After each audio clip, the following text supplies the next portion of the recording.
السلام عليكم، مرحبا بكم معايا من جديد في قناة حديث الروح. المكان اللي كنحاولوا فيه نهضروا من القلب قبل العقل. اليوم غادي نتكلموا على السلبية، هذا الضيف الثقيل اللي كيدخل لحياتنا بلا استئذان، كيخلي الأيام ديالنا أقل جمالا. إلا كنتي حاسة بالضغط، بالإرهاق النفسي، أو فقدتي شوية من طاقتك الإيجابية، فهذا الفيديو معمول لك. خليكم معايا حتى الأخير، لأن غادي نشارك معكم خطوات بسيطة ولكن فعالة تقدر تبدل النظرة ديالكم للحياة وتعاونكم تعيشوا براحة أكبر. اليوم بغيت نهضر معكم على موضوع كيمس بزاف ديال الناس، وربما حتى نتا ولا نتي كتعيشوا معاه دابا في هاد اللحظة. هاد السلبية اللي كتدخل لحياتنا شوية بشوية حتى كنلقاو راسنا ولفناها ولات جزء من النهار ديالنا. كنفيقوا الصباح، أول حاجة كتجي لعقلنا هي المشاكل، كنفكروا في شنو ناقصنا أكتر من شنو عندنا، كنخافوا من المستقبل قبل ما يوصل، كنعيشوا أحداث مازال ما وقعاتش غير داخل الخيال ديالنا.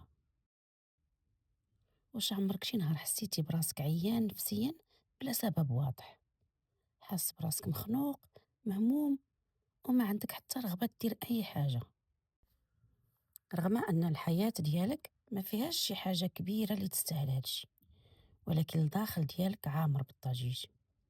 إلا كان الجواب نعم، فراه ممكن تكون السلبية ولات مسيطرة عليك أكتر مما كظن.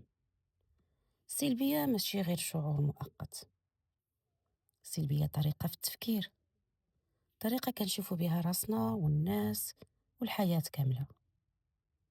والمشكل هو أن السلبية كتدخل لعقلنا بحال واحد الضيف، ولكن إلا ما انتبهناش كتولي هي مولاة الدار. كتبدا بفكرة صغيرة: أنا ما غنجحش، أنا ما عنديش الزهر، الناس كاملين حسن مني، الحياة ظلماني. ولكن في واحد اللحظة كتلقى راسك عايش داخل واحد الدائرة مغلقة من التشاؤم والخوف من المستقبل.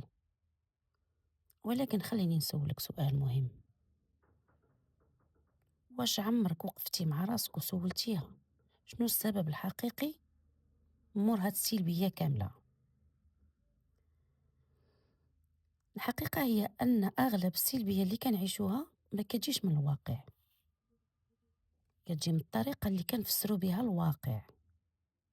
جوج أشخاص يقدروا يعيشوا نفس الموقف، واحد يشوف فيه نهاية العالم، والآخر يشوف فيه درس وغادي يكمل طريقه.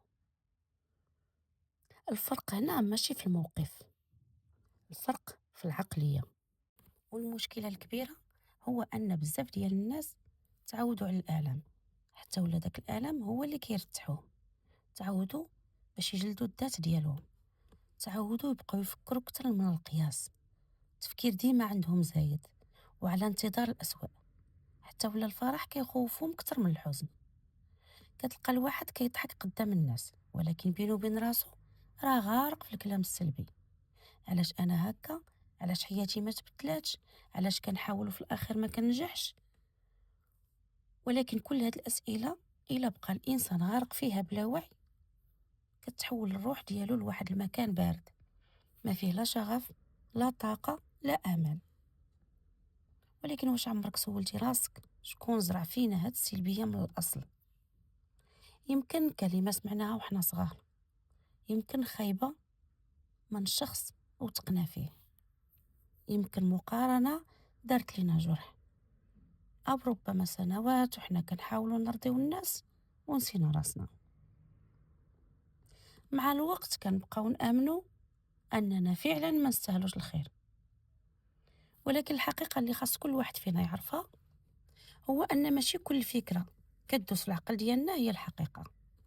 العقل ديالنا بعض المرات كيكون قاسي علينا كتر من العالم كامل، كيخوفنا، كيحبسنا، ما كيخليناش نتحرروا، كيخلينا نشوفوا راسنا ديما ناقصين،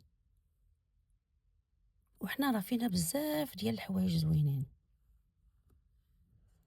التحرر هنا كيبدا ملي كنفهموا ان السلام النفسي قرار، قرار أننا ما نبقاوش نعطيو القيمة لكل فكرة سلبية، قرار أننا نوقفو ما نبقاوش نهينو نفوسنا بكلام ما نقدوش نقولوه لشي واحد عزيز علينا. خاصنا نعرفو باللي الإنسان اللي ديما كيطفي راسو باش يرضي الناس كيخسر راسو هو الأول، وأننا نحطو حدود ونبعدو على الطاقة السامة فراه كنختارو الراحة النفسية ديالنا، وهادي راه ماشي أنانية، هذا راه إنقاذ للنفس ديالنا، لأن حتى الروح كتعيا وحتى القلب كيحتاج الراحة من الضجيج ومن التصنع ومن المعارك الداخلية اللي ما كيشوفهم حتى شي واحد. وهذا الشيء كيخلينا نفهموا باللي التحرر من السلبية ما كيبداش من تغيير الظروف، كيبدا من تغيير النظرة ديالنا ليها. أحيانا كنكونوا قاسيين على راسنا بزاف، كنسامحوا الناس على الأخطاء ديالهم ولكن ما كنسامحوش راسنا. غلطة كنكونوا درناها من سنين مازالين كنجلدوا بها نفوسنا.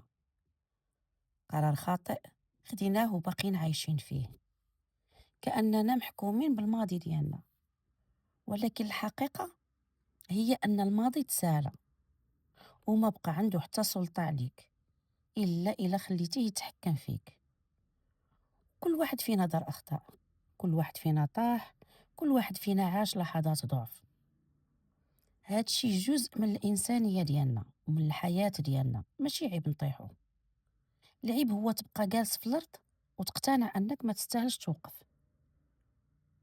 ومن الحوايج اللي كيزرعوا السلبية في قلوبنا هي المقارنة اللي ولات جزء من حياتنا اليومية.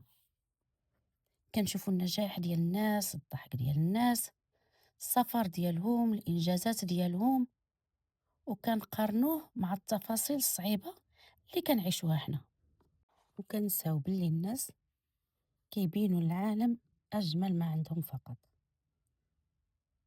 أما المعارك ديالهم الحقيقية غالبا مخبينها. فلهذا نحاولوا دائما ما نقارنوش الفصل الأول ديالنا بالفصل العشرين ديال شي شخص آخر.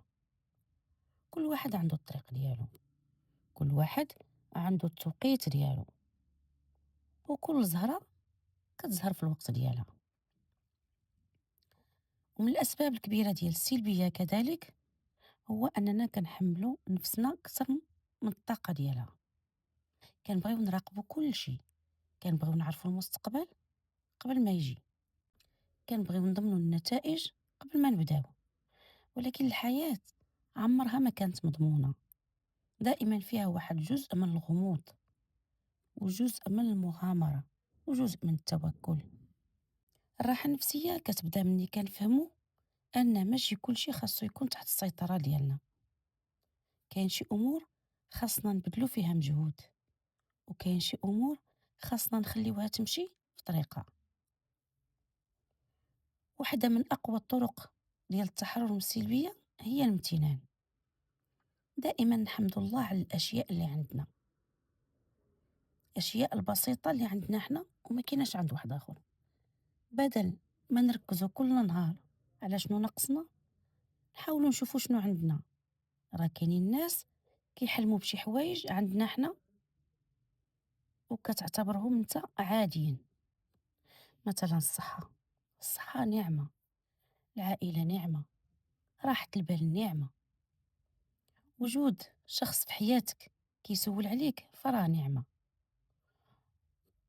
والقدرة ديالك أنك تبدأ من جديد كل صباح نعمة كبيرة. كل ما تعلمتي تشوف النعم اللي عندك كل ما نقصت قوة السلبية في الداخل ديالك. وزيد على هادشي واحد الحاجة مهمة، أننا نبعدو على الناس اللي كيزرعوا السواد في حياتنا، لأن كاين ناس ملي كنجلسو معاهم كتحس بالحياة، وكاين ناس كنجلسو معاهم كنحسو بالطاقة ديالنا كتسحب منا شوية بشوية. الناس اللي فيهم كثرة الشكوى والانتقادات والحسد والتشاؤم، لأن هاد الطاقة كتكون معدية. ولهذا خصنا نختاروا الناس اللي نتعاشروا معاهم بعناية، لأن بغيتك تعرف بلي التحرر من السلبية ماشي أنك تولي كضحك طول الوقت، وماشي أنك تنكر الأحزان والمشاكل، لا.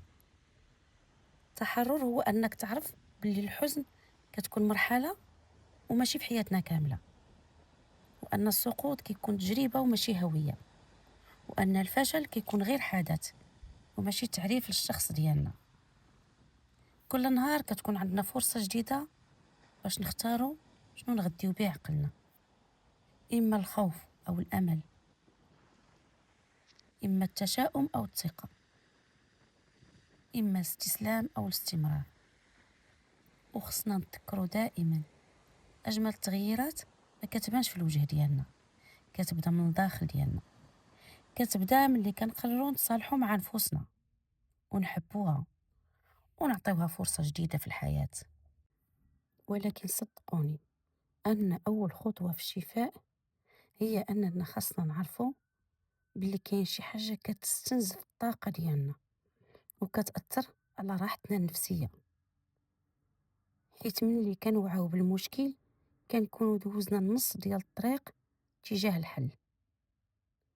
ما نحاولوش نهربوا من المشاعر ديالنا أولا نكروها، دائما نسمعوا ليها ونفهموها، ومن بعد كتبدا خطوة بخطوة في التغيير.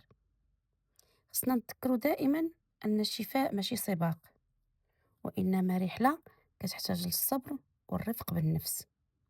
واخا تكون خطوة صغيرة راه كنقربوا من النسخة الأفضل ديالنا، حيث الحياة ما كتبدلش في نهار واحد، ولكن كتبدل من اللحظة اللي كنقرروا فيها نرجعوا ظريفين مع راسنا، ونرجعوا نسمعوا لهداك الصوت اللي لداخل ديالنا اللي باقي كيقول لينا باللي مازال عندنا فرصة نبداو من جديد. وفي كل مرة كنختاروا فيها السلام بدل التوتر، وكنختاروا الأمل بدل الخوف، رحنا كنرجعوا النفس ديالنا للحياة شوية بشوية.